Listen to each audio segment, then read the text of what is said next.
Yesterday at the Victory Day ceremony, a private conversation between Chinese President Xi Jinping and Russian President Vladimir Putin on the theme of immortality was captured. They talked about living up to 150 years through organ transplants. Reporter Lee Sang-yup brings us more on their conversation and reactions from the US and Japan regarding the military parade. A private conversation between Chinese President Xi Jinping and Russian President Vladimir Putin, which was held as they ascended the Tiananmen Gate, has been revealed. Unaware that the microphones were on, they exchanged words.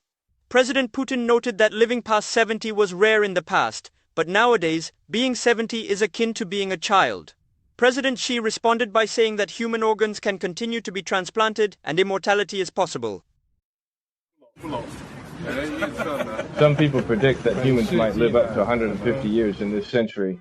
At 72, President Xi has been in power for 13 years since 2012, and President Putin, who is the same age, has been ruling for 25 years. US President Donald Trump, who watched the military parade closely, expressed his displeasure to President Xi.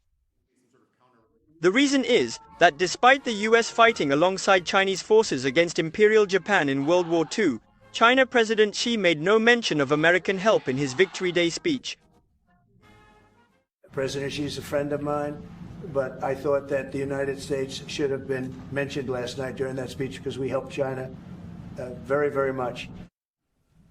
The Japanese government, on the other hand, stated that they are pursuing a constructive relationship with China without providing specific evaluations of the military parade. Analysts suggest that due to Prime Minister Ishiba Shigeru's political struggles after election losses, Japan is unable to respond actively. This is Sang-yup Lee for MBN News.